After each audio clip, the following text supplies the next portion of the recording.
There is nothing in the history of the human race that compares to the impact that the internet will have on how we communicate. The question is not whether you'll become part of that action, but when. Gucci gang, Gucci. Every day, bro, with it. Let's say that today's internet is not as innocent as it used to be. Going online today is like walking through a busy tourist street. To reach the other side, you have to resist all the offers, avoid random people, and keep moving before someone tries to scam you. My point is that the online world is a saturated place. Everyone joined the party and everyone has something to say. I think this abundancy turned money into a secondary currency. Instead, everyone is looking for one thing: attention. Just looking here on YouTube, 300 hours of video are uploaded every single minute. So it's normal that attention rose to the top as the most valuable commodity. And now that I think about it, it's pretty amazing that you're watching one of my videos. Like Darwinian evolution, the internet naturally evolved into maximizing attention-seeking behaviors. And at the top of that attention chain, we have social media networks. With the help of smartphones, social media apps are part of our daily lives. As of 2017, there are 2.79 billion active social media users, with Facebook taking the lead with 2.01 billion monthly active users. These numbers will just keep increasing, and as expected, people are wondering how social media is impacting our social lives. The truth is that these technologies enable us to be all connected, but they also expose us to a lot of different risks. Facebook's privacy scandal, the more likely they are to be depressed. Suicide rates, depression rates. Yet, I want to focus on something a little bit more personal, how social media is affecting my ability to be productive. I grew up with this stuff and I know how addictive it can be, especially when I'm trying to create something that requires my full attention. It's not that I will go out of my way to check Instagram, for example, if I'm out in the wilderness. The tough moments are the ones right now where technology is all around me, silently whispering for my attention. I guess you can call this procrastination, but I think it's more like a bad habit or even an addiction. As I sit down to work on an important task like writing or researching a topic, my mind starts to wander off and I check my phone. Maybe I have some notification. Eventually I go back to work, but now I need to research something online. So I Google it and 20 minutes later I somehow on YouTube watching some random celebrity interview. Then I go back to work again.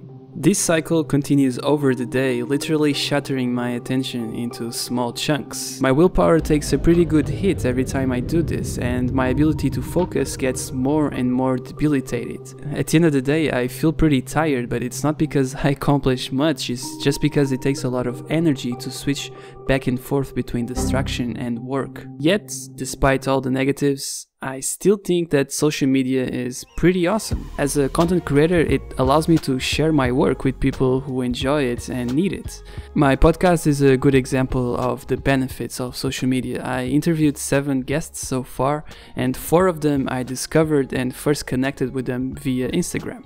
Yes, most of the connections I usually have online are superficial and artificial probably, but once in a while I get to find real people and we get to bond and connect over our work. Yes, these tools are designed to grab our attention and make us spend as much time as possible using them.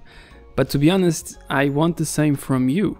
If you spend a whole day watching and reading all of my content, I will be extremely happy. Yet, if you procrastinate by consuming my content, it's not my fault. It's your fault. You are responsible for your time.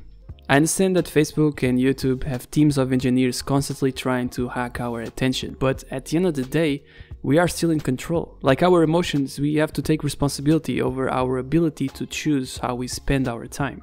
And this might sound quite ironic, but in the blog post posted by Facebook, they said the following. It really comes down to how you use the technology. For example, on social media, you can passively scroll through posts, much like watching TV or actively interacting with friends. Just like in person, interacting with people you care about can be beneficial, while simply watching others from the sidelines may make you feel worse. If we all quit social media but instead spend time in front of the TV, what's the point? I think it's much more productive to look at what we can do to gain control over our attention, regardless of the technology that's trying to hack it. So let's get practical. First, you need to become aware of these breaks in concentration.